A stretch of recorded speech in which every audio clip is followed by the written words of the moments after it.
Bienvenue pour cette nouvelle chronique 8 Art Review, où il sera donc question aujourd'hui d'une série. Mais petit mot tout d'abord, après une longue période de pause, post-deuxième confinement, remise en forme des moyens techniques, etc., c'est le retour, et sous nouvelle forme, puisque toutes les chroniques sont maintenant sous l'égide de la Pop Art Review, une émission donc hebdomadaire qui regroupera les chroniques de la semaine, que vous pourrez retrouver sur YouTube, comme d'habitude, avec sa propre chaîne dédiée, en podcast audio sur Ocha et sur tout un tas d'autres plateformes petit à petit qui à venir. Évidemment, tous les liens seront disponibles sur le site sombl.fr comme d'habitude. Et vous pourrez suivre les actualités sur la page Facebook, sur le compte Instagram, etc., etc.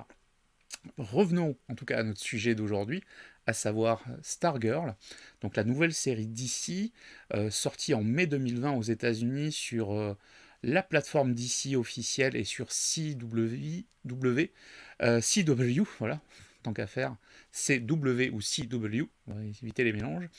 Vous connaissez peut-être notamment avec Walking Dead, entre autres. Et donc, qui aura une saison 2 en 2021, uniquement sur CW. J'espère que donc Canal Plus continuera à la diffuser, puisque bah, voilà, on est à peu près à la moitié de la saison. Il y a 13 épisodes prévus, 6 ont déjà été diffusés, à raison de 2 par semaine, via Warner TV, hein, donc sur le bouquet Canal Plus. Et donc Stargirl, ben, ça se place dans le Arrowverse, hein, puisqu'on l'a aperçu sur le dernier crossover avec toutes les séries DC, Arrow, Flash, tout ce que vous voulez.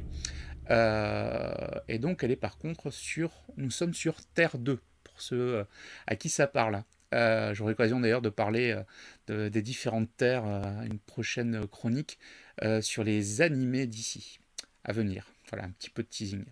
En tout cas, Stargirl, qui c'est? C'est une jeune fille qui va...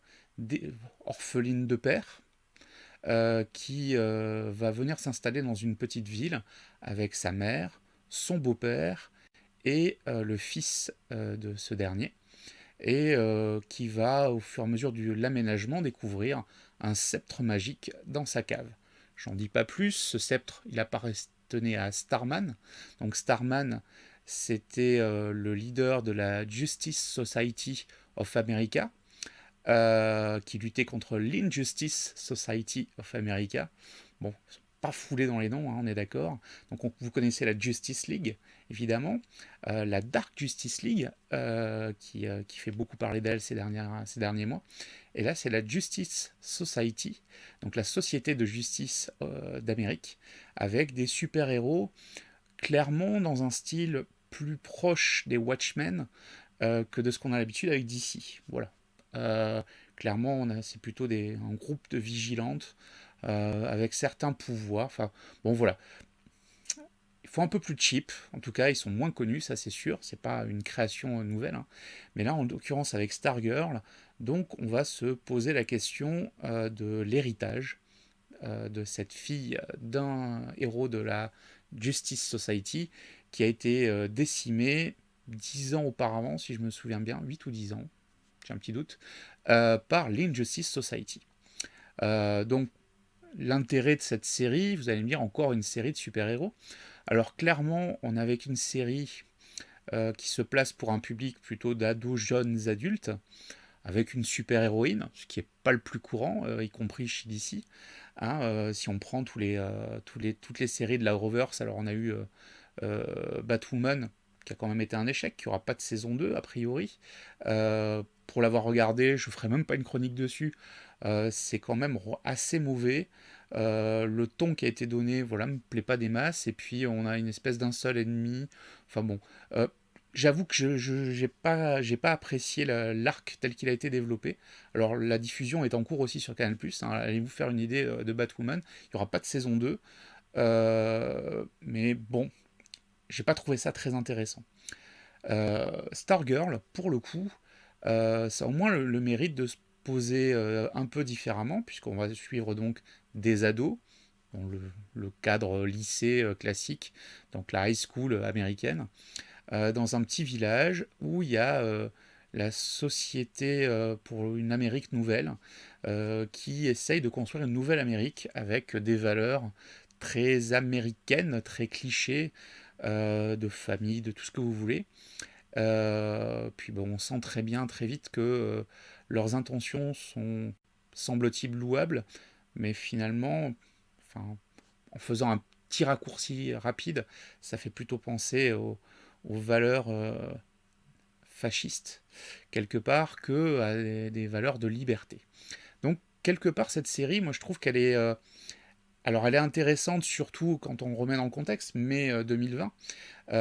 Clairement, une espèce de conflit entre deux Amériques, où les méchants, faire un petit raccourci, mais c'est un peu les valeurs traditionnelles de l'Amérique de Trump. Les gentils sont peut-être un petit peu plus sur les valeurs classiques des partisans d'un Biden. On peut se poser la question si la série n'est pas sortie à ce moment-là aussi dans un contexte de pression euh, politique. Il ne faut pas oublier que la plupart des productions sont toujours en lien avec l'époque. Et là, c'est vrai qu'on a ce petit fil conducteur derrière qui est pas inintéressant, en tout cas comme marque, comme pointe de lecture, pardon. Une chose est sûre, c'est que notre héroïne, donc avec son petit costume sympatoche, très américain, avec des étoiles, avec du bleu, avec du rouge, va donc apporter un peu de fraîcheur. Elle a un mentor, c'est son beau-père, qui était le serviteur de la Justice Society de la grande époque. Donc il est le lien entre l'ancienne époque et la nouvelle époque. Et finalement, il va être le père que cette jeune fille n'a pas eu, puisque son père a disparu alors qu'elle était encore très jeune. Donc on est avec ces thématiques-là, le thématique de la famille recomposée. Hein, voilà, c'est pas forcément le thème le plus courant dans les séries américaines. Euh, c'est les ados au pouvoir, surtout des filles.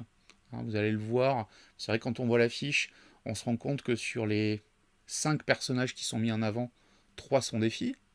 C'est peut-être pas involontaire non plus. Euh, bon, en tout cas, on est vraiment avec une série dans l'air du temps, plutôt légère finalement, avec pas mal d'humour, de comédie, avec des moments assez dramatiques aussi, hein, assez durs. Donc une vraie série moderne, pour ados, pour jeunes adultes, moi que je trouve assez sympathique, assez divertissante en tout cas. Et je m'attends, si les conventions reprennent, à voir du cosplay Stargirl et ses copains fleurir parce que les costumes sont assez simples finalement et ils laissent beaucoup de place à l'amusement et au délire. Donc ça devrait pas mal marcher. Donc à suivre ou à découvrir en tout cas sur Canal Plus via Warner TV dès maintenant en cours de diffusion. Et moi, je vous dis à très vite pour une nouvelle chronique. Bye bye.